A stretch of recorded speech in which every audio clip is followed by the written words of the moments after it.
Good morning. This is a collection of cool quotes that I enjoy, and I hope you'll enjoy with me. Also, this is just a test of my recording video. The man in the arena. It is not the critic who counts, not the man who points out how the strong man stumbles, or where the doer of deeds could have done them better. The credit belongs to the man who is actually in the arena, whose face is marred by dust and sweat and blood, who strives valiantly, who errs, who comes short again and again, because there is no effort without error and shortcoming, but who actually strive to do the deeds, who knows great enthusiasms, the great devotions, who spends himself in a worthy cause, who at best knows in the end the triumph of high achievement, and who at the worst, if he fails, at least fails while daring greatly, so that his place shall never be with those cold, timid souls who neither know victory nor defeat. This is from the Netflix show Troll Hunters. Destiny is a gift. Some go their entire lives living existences of quiet desperation, never learning the truth that what feels as though a burden pushing down upon our shoulders is actually a sense of purpose, lifting us up to greater heights. Never forget that fear is but the precursor to valor, that to strive and triumph in the face of fear is what it means to be a hero. Don't think, become. The next few quotes are from Ender's Game. The enemy's gate is down.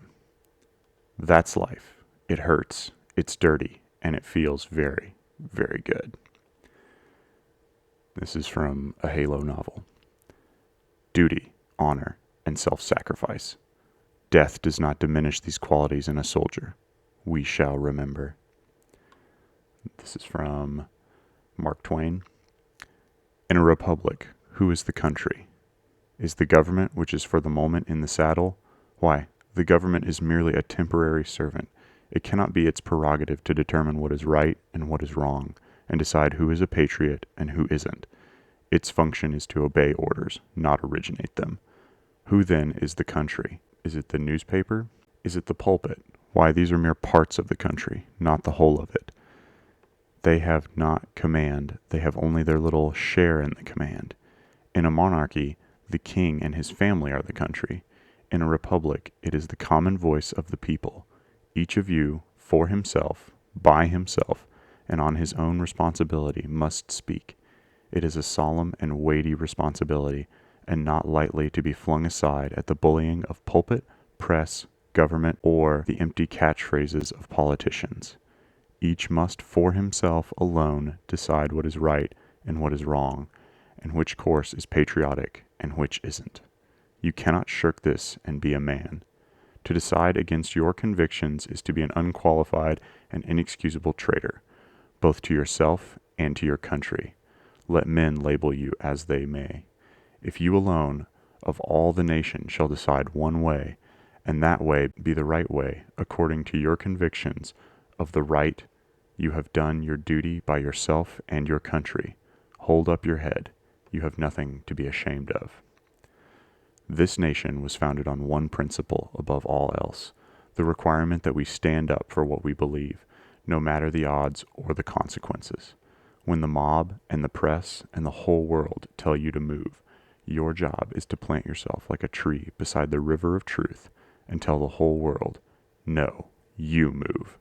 And that's Captain America from The Amazing Spider-Man, number 537. Everybody thinks of changing humanity, and nobody thinks of changing himself. This is an anonymous quote. God made man, Samuel Colt made them equal. This is from The Next War. O death was never enemy of ours.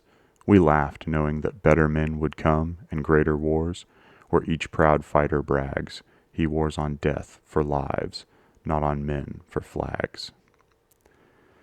This is a quote from Brett Mckay of The Art of Manliness. The labor one performs transforms something in the environment, which in turn transforms you. The act of creation shapes you as a man, refines your sensibilities, improves your strengths, hones your concentration, and builds your character. Passive consumption leaves you untouched and unchanged. Consumption breeds indifference. Creation begets empowerment. Here's another quote from Ender's Game. Peter might be scum, but Peter had been right, always right. The power to cause pain is the only power that matters. The power to kill and destroy, because if you can't kill, you are always subject to those who can, and nothing and no one will ever save you. War is an ugly thing, but not the ugliest of things.